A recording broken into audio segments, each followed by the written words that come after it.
ये पकड़। एक तो मंडी में जानवर ढूंढना भी अजाब है, बड़ी मुश्किल से ये एक बकरी मिली है। लेकिन सेठ आप तो बकरा लेने आए थे, पर ये बकरी? बस ये मुझे पसंद आ गई तो मैंने खरीद ली। बाकी लगाएंगे शाम में चक्कर।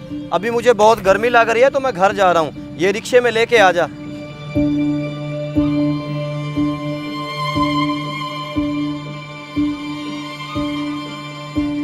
बल्कि पैसे मेरी जेब में तो किराए के पैसे ही नहीं है। सेठ जी, सेठ तो चले गए, अब मैं घर इतनी दूर कैसे जाऊंगा?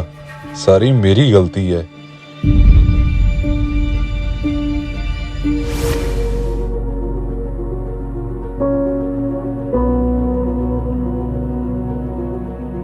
जी भैया, ले आए जानवर? किधर है? हाँ, एक बकरी खरीदी है मंडी से और वो मुलाजिम लेकर आ रहा है पीछे। चले ठीक है, मैं समझा आप ले आए हैं।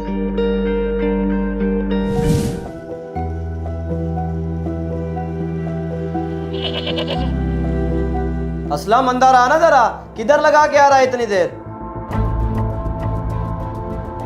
सेठ जी, असल में मेरे पास किराए के लिए पैसे नहीं थे, तो बकरा इतनी दूर से पैदल लेके आ रहा हूँ, तभी देर होगी। तो तू मुझसे किराया ले लेता। एक तो तुझे भूलने की आदत है। मेरे जहन में तरह तरह के ख्याल आ रहे थे कि पता नहीं कहाँ रह गया। माजरत सेठ साहब, आइंदा ऐसी गलती कभी नहीं होगी। चल ठीक है, जल्दी से सारे काम निपटा ले। कल ईद है तो तुझे आने की जरूरत नहीं है। ईद अपने बीवी बच्चों के साथ गुजारी। जी ठीक है सेठ जी, मैं कर लेता हूँ सारे काम।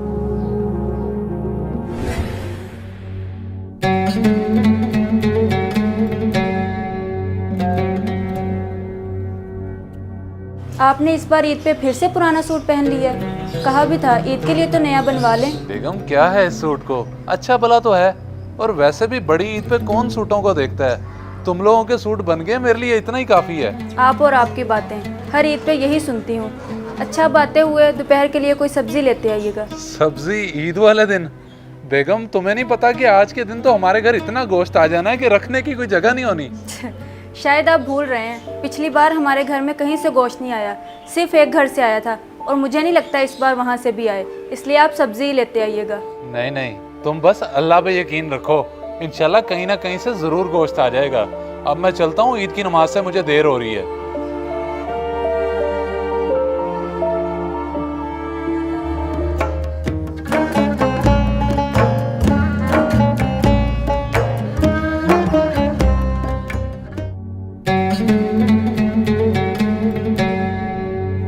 बेगम, मैं पढ़ आया हूँ ईद की नमाज।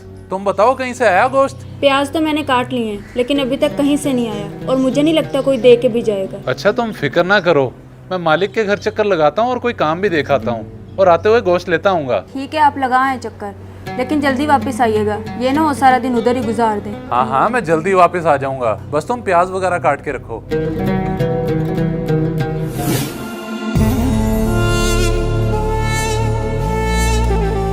सेठ जी, ईद मुबारक। अपने जानवरों की कुर्बानी हो गई है? खैर मुबारक। माशाल्लाह से 2 की कुर्बानी कर ली है, अभी ये रहता है। लेकिन ईद वाले दिन की तो मैंने छुट्टी दी थी। तू क्या लेने आया है? जी सेठ जी, मुझे आपने छुट्टी दी थी, लेकिन मैंने सोचा कि ईद का दिन है, आपके घर कोई काम ना हो, इसलिए चला आया। अच्छा, काम के लिए आया या फिर गोश्त चाहिए? अरे नहीं नहीं, मैं गोश्त की नीयत से नहीं आया, मैं तो काम के लिए आया हूँ। अगर कोई काम है तो मुझे हुक्म करें। काम? अच्छा, वो 3 शापर पड़े हैं फ्रिज में गोश्त के, वो उठा ले जाके। जी ठीक है सेठ जी, मैं उठा लेता हूँ। बहुत शुक्रिया आपका। किस बात का शुक्रिया? इतना गोश्त तेरे लिए नहीं है, वो उठा के सेठ हसन, अली और शहबाज के घर दे आ। अच्छा जी ठीक है सेठ, मैं दे आता हूँ। और रुक, उन्हें ये जरूर बता दी कि ये गोश्त सेठ असगर के घर से आया है, और मेरी तरफ से ईद मुबारक भी दे दी। जी मैं बोल दूंगा उन्हें।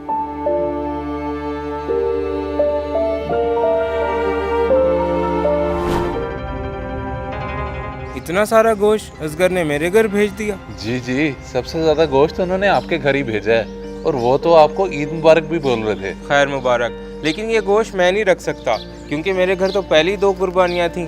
पर उन्होंने तो बड़ी चाहत से आपके घर भेजा है, और आप लेने से इनकार कर रहे हैं। चाहत उनकी अपनी जगह, लेकिन इसका असल हकदार मैं नहीं हूँ। उनसे कहें कि ये गोश्त गरीब गुरबा में तकसीम कर दें, क्योंकि मैंने भी अपना सारा गोश्त गरीबों में ही बांट दिया। अच्छा चले, मैं उन्हें जाके बता देता हूँ।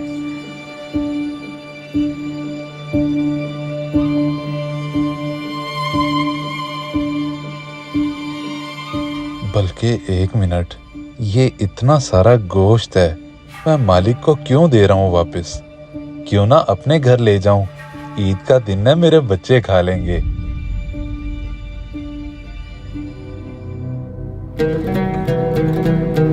इतना सारा गोश्त आपके उस कंजूस मालिक ने आपको दे कैसे दिया? बस तुम ये समझो कि अपने मालिक से बड़े धोखे से निकलवा के लाया हूँ मैं ये। धोखे से? मतलब उन्होंने ये अपनी मर्जी से नहीं दिया? ये तो फिर हमारे लिए हराम हुआ। तुम बस अब इन बातों को छोड़ो और जाके पकाओ इसे। नहीं, मैं ये नहीं बनाऊंगी क्योंकि ये हमारे बच्चों के लिए हराम है। आप ले जाएं इसे वापस।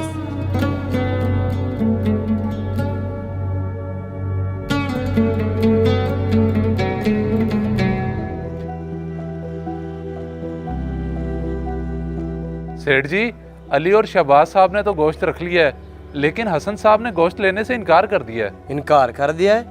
लेकिन क्यों?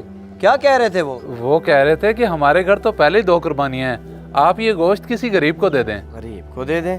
चल तो ऐसा कर, ये गोश्त जाके बीबी जी को दे दे, वो फ्रिज में रख लेंगी, बाद में काम आ जाएगा हमारे। जी ठीक है सेठ, मैं दे देता हूँ।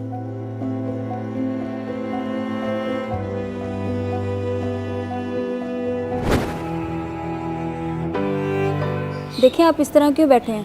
मैंने तो कहा था आपसे हमारे घर कहीं से गोश्त नहीं आना। सही कह रही थी तुम, बस मैं ही गलत उम्मीद लगा बैठा। एक घर से 4 बोटियां आई हैं और घर में इतने फर्द हैं, अब उन 4 बोटियों का क्या करें? अच्छा, मैं करता हूँ बंदोबस्त और लाता हूँ कहीं से सब्जी, बस तुम फिर जरा जल्दी से बच्चों को बना देना।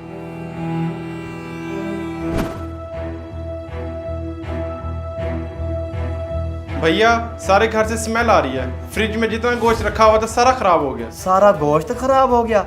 लेकिन वो कैसे? कल से इतनी लोड शेडिंग हो रही है, गोश्त तो खराब होना ही था, अब बताएं इसका करना क्या है? वो तो था भी इतना सारा गोश्त। असलम, जा गोश्त उठा के बाहर फेंका और फ्रिज की अच्छे से सफाई कर दी।